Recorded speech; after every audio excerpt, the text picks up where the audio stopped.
మహిళల హక్కులు అమలులో ఉన్నాయా? శ్రమ దోపిడీ ఇంకా కొనసాగుతుందా? నివారణకు మార్గాలు. భారతదేశం సహా ప్రపంచ వ్యాప్తంగా మహిళల హక్కుల గురించి చట్టాలు, విధానాలు, నినాదాలు విస్తృతంగా వినిపిస్తున్న ఈ కాలంలో ఒక ప్రాథమిక ప్రశ్న మళ్ళీ మన ముందుకు వస్తుంది. నిజంగా మహిళల హక్కులు అమలవుతున్నాయా, లేక ఇవి కేవలం పత్రాలపైనే పరిమితమైపోయాయా? మరోవైపు మహిళలు ముఖ్యంగా శ్రమ రంగంలో ఇంకా దోపిడీకి గురవుతున్నారా? ఈ ప్రశ్నలకు సమాధానాలు తెలుసుకోవడం మాత్రమే కాకుండా వాటి నివారణకు సమర్థమైన మార్గాలను సూచించడం కూడా సమాజానికి, ప్రభుత్వాలకు అత్యంత అవసరం. మహిళల హక్కులు చట్టాల్లో ఉన్నాయే కానీ నేలపై భారత రాజ్యాంగం మహిళలకు సమాన హక్కులను కల్పిస్తుంది. సమానత్వం, స్వేచ్ఛ, గౌరవం, ఉపాధి హక్కులు all these are constitutionally guaranteed. మహిళల రక్షణ కోసం అనేక చట్టాలు అమలులో ఉన్నాయి. ఉదాహరణకు గృహహింస నిరోధక చట్టం, కార్యాలయాల్లో లైంగిక వేధింపుల నిరోధక చట్టం, సమాన వేతనం చట్టం వంటి నిబంధనలు మహిళల కోసం రూపొందించబడ్డాయి. అయితే ఈ చట్టాలు నిజంగా అమలవుతున్నాయా అనే ప్రశ్నకు సమాధానం అంత సులభం కాదు. నగర ప్రాంతాల్లో కొంతవరకు అవగాహన పెరిగినా గ్రామీణ ప్రాంతాల్లో మహిళలు తమ హక్కుల గురించి పూర్తిగా తెలియకపోవడం ఒక ప్రధాన సమస్య.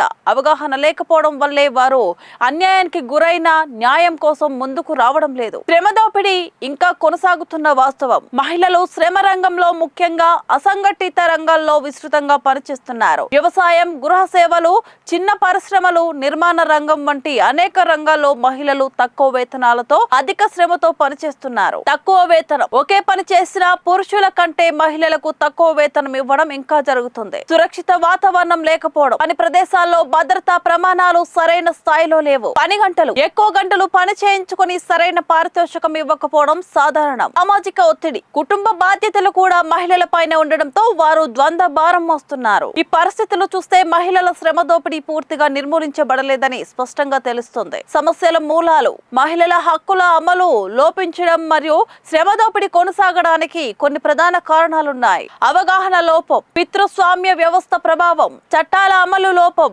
ఆర్థిక అసమానతలు, విద్యా లోపం. ఈ సమస్యలు ఒకదానితో ఒకటి అనుసంధానమై ఉండటం వల్ల పరిష్కారం కూడా సమగ్రంగా ఉండాలి. ప్రభుత్వాల పాత్ర, విధానాల నుంచి అమలుకు.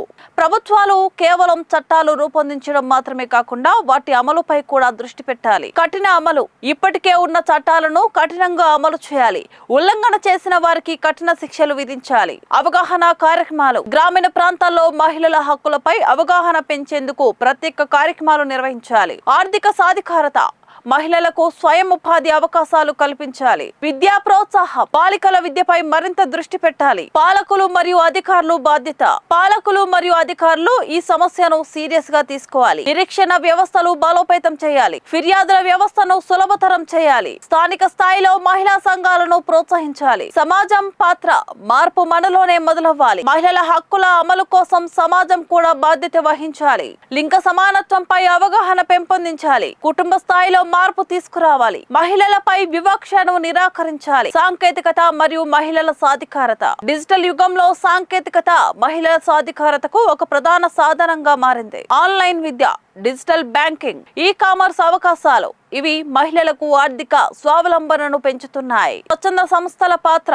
స్వచ్ఛంద సంస్థలు మహిళల హక్కుల కోసం ముఖ్యమైన పాత్ర పోషిస్తున్నాయి. అవి అవగాహన కార్యక్రమాలు నిర్వహిస్తాయి, న్యాయ సహాయం అందిస్తాయి, శిక్షణ కార్యక్రమాలు నిర్వహిస్తాయి. ముందుకు దారి: సమగ్ర వ్యూహం అవసరం. మహిళల హక్కుల అమలు మరియు శ్రమ దోపిడీ నివారణ కోసం ఒక సమగ్ర వ్యూహం అవసరం. చట్టపరమైన సంస్కరణలు, విద్య మరియు అవగాహన, ఆర్థిక సాధికారత, సామాజిక మార్పు. మహిళల హక్కులు కేవలం చట్టాల్లో ఉండటం సరిపోదు, అవి ప్రతిరోజు జీవితంలో అమలవ్వాలి. శ్రమ దోపిడీ పూర్తిగా నిర్మూలించబడాలంటే ప్రభుత్వాలు, అధికారులు, సమాజం, ఆల్ స్టాక్ హోల్డర్స్ కలిసి పనిచేయాలి. మహిళలు సమాజానికి వెన్నుముక. వారి హక్కులను రక్షించడం అంటే సమాజాన్ని రక్షించడం. కాబట్టి మహిళల హక్కుల అమలు, శ్రమ దోపిడీ నివారణను అత్యున్నత ప్రాధాన్యతగా తీసుకొని సమగ్ర చర్యలు తీసుకోవాల్సిన సమయం ఆసన్నమైంది.